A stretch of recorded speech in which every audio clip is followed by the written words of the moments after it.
Los primeros niños que vieron el promontorio oscuro y sigiloso que se acercaba por el mar se hicieron la ilusión de que era un barco enemigo. Después vieron que no llevaba banderas ni arboladura y pensaron que fuera una ballena. Pero cuando quedó varado en la playa, le quitaron los matorrales de sargazos, los filamentos de medusas y los restos de cardúmenes y naufragios que llevaba encima, y solo entonces descubrieron que era un ahogado. Habían jugado con él toda la tarde, enterrándolo y desenterrándolo en la arena, cuando alguien los vio por casualidad y dio la voz de alarma en el pueblo. Los hombres que lo cargaron hasta la casa más próxima notaron que pesaba más que todos los muertos conocidos, casi tanto como un caballo, y se dijeron que tal vez había estado demasiado tiempo a la deriva y el agua se le había metido dentro de los huesos. Cuando lo tendieron en el suelo, vieron que había sido mucho más grande que todos los hombres, pues apenas sí cabía en la casa, pero pensaron que tal vez la facultad de seguir creciendo después de la muerte estaba en la naturaleza de ciertos ahogados. Tenía el olor del mar y solo la forma permitía suponer que era el cadáver de un ser humano, porque su piel estaba revestida de una coraza de rémora y de lodo. No tuvieron que limpiarle la cara para saber que era un muerto ajeno. El pueblo tenía apenas unas 20 casas de tablas con patios de piedras sin flores desperdigadas en el extremo de un cabo desértico. La tierra era tan escasa que las madres andaban siempre con el temor de que el viento se llevara a los niños, y a los muertos que les iban causando los años tenían que tirarlos en los acantilados. Pero el mar era manso y pródigo, y todos los hombres cabían en 6 botes. Así que cuando se encontraron el ahogado, les bastó con mirarse los unos a los otros para darse cuenta de que estaban completos. Aquella noche no salieron a trabajar en el mar. Mientras los hombres averiguaban si no faltaba alguien en los pueblos vecinos, las mujeres se quedaron cuidando al ahogado. Le quitaron el lodo con tapones de esparto, le desenredaron del cabello los abrojos submarinos y le rasparon la rémora con fierros de desencamar pescados. A medida que lo hacían, notaron que su vegetación era de océanos remotos y de aguas profundas, y que sus ropas estaban en piltrafas, como si hubiera navegado por entre laberintos de corales. Notaron también que sobrellevaba la muerte con altivez, pues no tenía el semblante solitario de los otros ahogados del mar, ni tampoco la acatadura sórdida y menesterosa de los ahogados fluviales.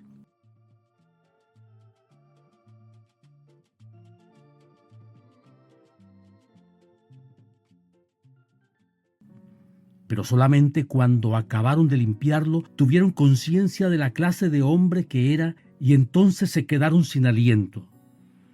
No solo era el más alto, el más fuerte, el más viril y el mejor armado que habían visto jamás, sino que todavía cuando lo estaban viendo no les cabía en la imaginación. No encontraron en el pueblo una cama bastante grande para tenderío, ni una mesa bastante sólida para velarlo. No le vinieron los pantalones de fiesta de los hombres más altos, ni las camisas dominicales de los más corpulentos, ni los zapatos del mejor plantado. Fascinadas por su desproporción y su hermosura, las mujeres decidieron entonces hacerle unos pantalones con un pedazo de vela cangreja y una camisa de bramante de novia para que pudiera continuar su muerte con dignidad. Mientras cosían sentadas en círculo, contemplando el cadáver entre puntada y puntada, les parecía que el viento no había sido nunca tenaz, ni el Caribe había estado nunca tan ansioso como aquella noche, y suponían que esos cambios tenían algo que ver con el muerto. Pensaban que si aquel hombre magnífico hubiera vivido en el pueblo, su casa habría tenido las puertas más anchas, el techo más alto y el piso más firme, y el bastidor de su cama habría sido de cuadernas maestras con pernos de hierro, y su mujer habría sido la más feliz. Pensaban que había tenido tanta autoridad que hubiera sacado los peces del mar con solo llamarlos por sus nombres, y habría puesto tanto empeño en el trabajo que hubiera hecho brotar manantiales de entre las piedras más áridas y hubiera podido sembrar flores en los acantilados. Lo compararon en secreto con sus propios hombres, pensando que no serían capaces de hacer nada en toda su vida lo que aquel era capaz de hacer en una noche, y terminaron por repudiarlos en el fondo de sus corazones como los seres más escuálidos y mezquinos de la tierra. Andaban extraviadas por esos dédalos de fantasía cuando la más vieja de las mujeres, que por ser la más vieja había contemplado el ahogado con menos pasión que compasión, suspiró: «Tiene cara de llamarse Esteban». Era verdad. A la mayoría le bastó con mirarlo otra vez para comprender que no podía tener otro nombre. Las más porfiadas, que eran las más jóvenes, se mantuvieron con la ilusión de que al ponerle la ropa tendido entre flores y con unos zapatos de charol pudiera llamarse Lautaro. Pero fue una ilusión vana. El lienzo resultó escaso, los pantalones mal cortados y peor cosido le quedaron estrechos, y las fuerzas ocultas de su corazón hacían saltar los botones de la camisa.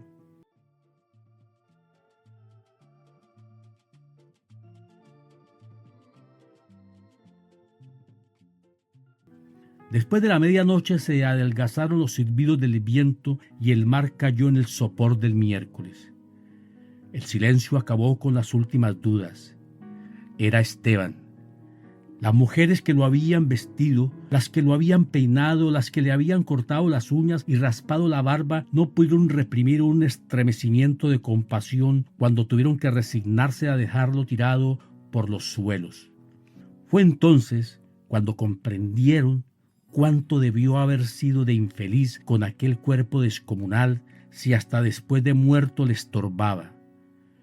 Lo vieron condenado en vida a pasar de medio lado por las puertas, a descalabrarse por los travesaños, a permanecer de pie en las visitas sin saber qué hacer con sus tiernas y rosadas manos de buey de mar, mientras la dueña de casa buscaba la silla más resistente y le suplicaba muerta de miedo: «Siéntese aquí, Esteban, hágame el favor». Y él, recostado contra las paredes, sonriendo: «No se preocupe, señora, así estoy bien», con los talones en carne viva y las espaldas escaladas de tanto repetir lo mismo en todas las visitas. «No se preocupe, señora, así estoy bien», solo para no pasar vergüenza de desbaratar la silla, y acaso sin haber sabido nunca que quienes le decían «no te vayas, Esteban, espérate siquiera hasta que hierva el café», eran los mismos que después susurraban: «Ya se fue el bobo grande, qué bueno, ya se fue el tonto hermoso». Esto pensaban las mujeres frente al cadáver un poco antes del amanecer. Más tarde, cuando le taparon la cara con un pañuelo para que no le molestara la luz, lo vieron tan muerto para siempre, tan indefenso, tan parecido a sus hombres, que se le abrieron las primeras grietas de lágrimas en el corazón. Fue una de las más jóvenes la que empezó a sollozar. Las otras, asentándose entre sí, pasaron de los suspiros a los lamentos, y mientras más sollozaban, más deseos sentían de llorar, porque el ahogado se les iba volviendo cada vez más Esteban, hasta que lo lloraron tanto que él fue el hombre más desválido de la tierra, el más manso y el más servicial, el pobre Esteban. Así que cuando los hombres volvieron con la noticia de que el ahogado no era tampoco de los pueblos vecinos, ellas sintieron un vacío de júbilo entre las lágrimas. «Bendito sea Dios», suspiraron, «es nuestro». Los hombres creyeron que aquellos aspavientos no eran más que frivolidades de mujer. Cansados de las tortuosas averiguaciones de la noche, lo único que querían era quitarse de una vez el estorbo del intruso antes de que prendiera el sol bravo de aquel día árido y sin viento. Improvisaron unas angarillas con restos de trinquetes y botavaras y las amarraron con carlingas de altura para que resistieran el peso del cuerpo hasta los acantilados. Quisieron encadenarle a los tobillos un ancla de buque mercante para que fondeara sin tropiezos en los mares más profundos, donde los peces son ciegos y los buzos se mueren de nostalgia, de manera que las malas corrientes no fueran a devolverlo a la orilla como había sucedido con otros cuerpos. Pero mientras más se apresuraban, más cosas se le ocurrían a las mujeres para perder el tiempo.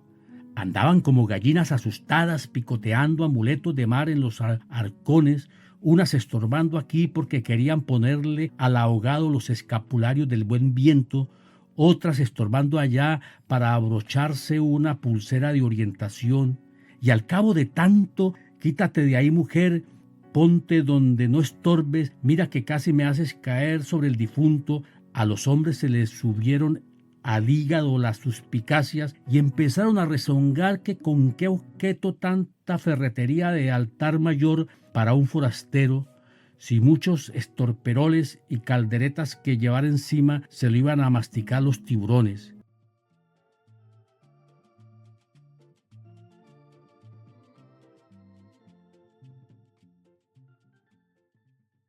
Pero ellas seguían tripotando sus reliquias de pacotilla, llevando y trayendo, tropezando, mientras se les iba en suspiros los que no se les iba en lágrimas. Así que los hombres terminaron por despotricar que de cuando acá semejante alboroto por un muerto al garete, un ahogado de nadie, un fiambre de mierda. Una de las mujeres, mortificada por tanta insolencia, le quitó entonces al cadáver el pañuelo de la cara, y también los hombres se quedaron sin aliento. Era Esteban. No hubo que repetirlo para que lo reconocieran.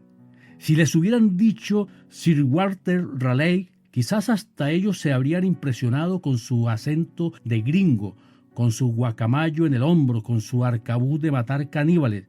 Pero Esteban solamente podía ser uno en el mundo, y allí estaba tirado como un sábalo, sin botines, con unos pantalones de 7 mecinos y esas uñas rocallosas que solo podían cortarse a cuchillo. Bastó con que le quitaran el pañuelo de la cara para darse cuenta de que estaba avergonzado, de que no tenía la culpa de ser tan grande, ni tan pesado, ni tan hermoso, y si hubiera sabido que aquello iba a suceder, habría buscado un lugar más discreto para ahogarse en serio. Me hubiera amarrado yo mismo una áncora de galón en el cuello y hubiera trastabillado como quien no quiere la cosa en los acantilados para no andar ahora estorbando con este muerto de miércoles, como ustedes dicen, para no molestar a nadie con esta porquería de fiambre que no tiene nada que ver conmigo. Había tanta verdad en su modo de estar que hasta los hombres más suspicaces, los que sentían amargas las minuciosas noches del mar, temiendo que sus mujeres se cansaran de soñar con ellos para soñar con los ahogados, hasta esos y otros más duros se estremecieron en los tuétanos con la sinceridad de Esteban. Fue así como le hicieron los funerales más espléndidos que podían concebirse para un ahogado expósito.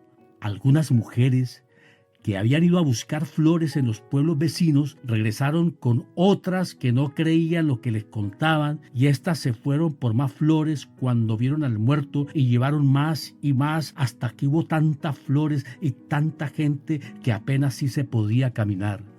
A última hora les dolió devolverlo huérfano a las aguas y le eligieron un padre y una madre entre los mejores, y otros se le hicieron hermanos, tíos y primos. Así que a través de él, todos los habitantes del pueblo terminaron por ser parientes entre sí.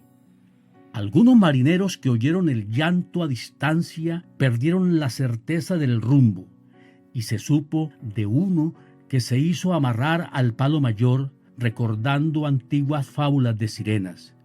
Mientras se disputaban el privilegio de llevarlo en hombros por la pendiente escarpada de los acantilados, hombres y mujeres tuvieron conciencia por primera vez de la desolación de sus calles, la aridez de sus patios, la estrechez de sus sueños, frente al esplendor y la hermosura de su ahogado.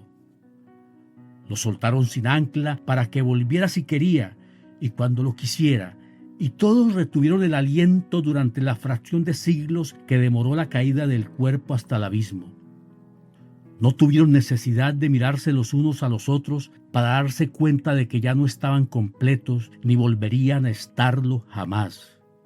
Pero también sabían que todo sería diferente desde entonces, que sus casas iban a tener las puertas más anchas, los techos más altos, los pisos más firmes, para que el recuerdo de Esteban pudiera andar por todas partes sin tropezar con los travesaños, y que nadie se atreviera a susurrar en el futuro: Ya murió el bobo grande, qué lástima, ya murió el tonto hermoso, porque ellos iban a pintar las fachadas de colores alegres para eternizar la memoria de Esteban, y se iban a romper el espinazo excavando manantiales en las piedras y sembrando flores en los acantilados para que los amaneceres de los años venideros, los pasajeros de los grandes barcos despertaran sofocados por un olor de jardines en alta mar y el capitán tuviera que bajar de su alcázar con su uniforme de gala, con su astrolabio, su estrella polar y su ristra de medallas de guerra, y señalando el promontorio de rosas en el horizonte del Caribe, dijera en 14 idiomas: